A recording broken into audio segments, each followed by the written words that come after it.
रहते थे। उनका भोला नाम का दोस्त था। सेठ जी दुकान पर चले जाते तो भोला उनके घर में आकर सेठानी से गप्पे हाँका करता था। धीरे धीरे उसने सेठानी को अपने जाल में फांस लिया।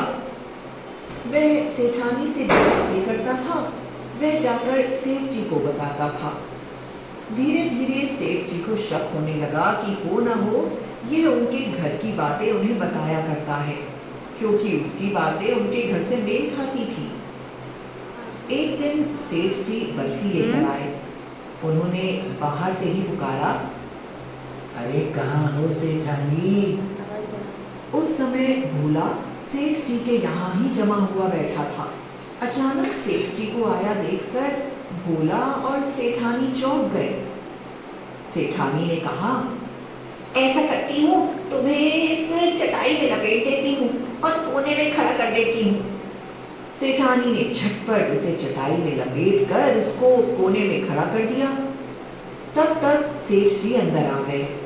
देखो मैं ये बर्फी लाया हूँ, आओ बैठकर बर्फी खा लो। सेठानी ने कहा, आओ एक शर्त लगाते हैं, बर्फी फेंकते हैं, जिसकी बर्फी चटाई के अंदर चली जाएगी वही एक बर्फी खाएगा। इस तरह से आधे से ज्यादा बर्फी तो भोला ही गलब कर गया। दूसरे दिन भोला ने सेठ जी की दुकान पर जाकर यह किस्सा बड़ा रस ले लेकर सुनाया। अब तो सेठ जी को पक्का मालूम हो गया था कि यह तो उनके ही घर का मटिया मेट कर रहा है। गुस्से को पीते हुए इस अप्रिय प्रसंग को बदलने के लिए सेठ जी ने जिक्र किया, क्या तुम्हें पता है एक संकर बीज इजाद किया गया है, उसमें तरबूज की बेल पर खरबूजा लगता है। देखो सेठ जी, पहली बात तो ऐसा बीज है ही नहीं, और अगर ऐसा बीज आप ले भी आए हैं तो मैं कारीगर से कहता हूँ कि वो उगेगा ही नहीं। हाँ, तो फिर लगा लो शर्त। और अगर मैं जीत जाऊँ तो? अरे तू जो भी कहेगा मैं तुझे वही दूंगा। तो ठीक है, अगर मैं शर्त जीत जाऊंगा तो जिस चीज पर मैं हाथ रख दूंगा वो मेरी हो जाएगी। ठीक है, मंजूर है। दूसरे दिन तुम इन बीजों को थोड़ा आग में भून दो, ये उगेंगे ही नहीं। उसने ऐसा ही किया। उन्हें बोया गया, उनकी खूब देखभाल हुई, मगर बीज जमा ही नहीं। सेठ जी शर्त हार गए। अब तो शर्त पूरी करने की बारी थी। मैं दूसरे दिन आऊंगा और जिस चीज पर हाथ रख दूंगा वो मेरी हो जाएगी। सेठ जी अच्छी तरह से जानते थे कि भोला सेठानी पर हाथ रखेगा। अब वे बहुत चिंतित हो गए। ऐसे समय में उन्हें अपने एक मित्र की याद आई। बड़े से बड़े झगड़े को वह चुटकियों में सुलझा देता था। सेठ जी उन्हें बुलाने के लिए चल पड़े, लेकिन वहां जाने पर पता चला कि वे अपने ससुराल गए हैं। सेठ जी तुरंत उन्हें बुलाने के लिए वहां से चल पड़े। गांव के बाहर उन्होंने चरवाहे से गांव का नाम पूछा। उसने रास्ता तो बताया, मगर बोला, हम तो बहुत सा गुड़ लेंगे। सेठ जी ने चरवाहे को ढेर सारा गुड़ दिया। नहीं, हम तो बहुत सा गुड़ लेंगे। उन्होंने पड़ोस के गांव से गुड़ की 10 किलो की भेली मंगवाई और वह चरवाहे को दे दी। नहीं नहीं, हम तो बहुत सा गुड़ लेंगे। तभी उधर से माधव निकले। अरे मैं तुम्हारे यहाँ आने के लिए ही तो निकला था। मैंने इनसे तुम्हारे घर का रास्ता पूछ लिया और मैं मुसीबत में फंस गया। इनसे मैंने कहा था कि तुम मुझे रास्ता बता दो, मैं तुम्हें बहुत सा गुड़ दूंगा। मैंने इतना सारा गुड़ दे दिया, तब भी ये नहीं ले रहे हैं। बस इतनी सी बात, इसमें कौन सी समस्या है?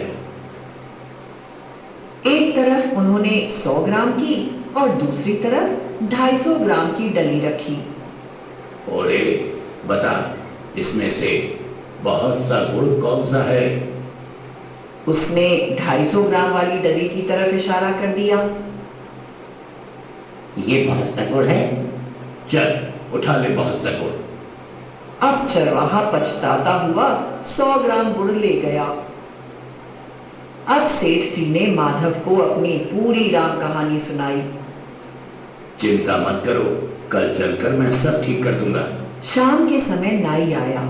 माधव तो झगड़ा निपटाने गए हुए थे। तुम मेरी हजामत बना दो, मैं तुम्हें कुछ दे दूंगा। नाई ने उनकी हजामत बना दी, फिर हाथ फैलाकर बोला,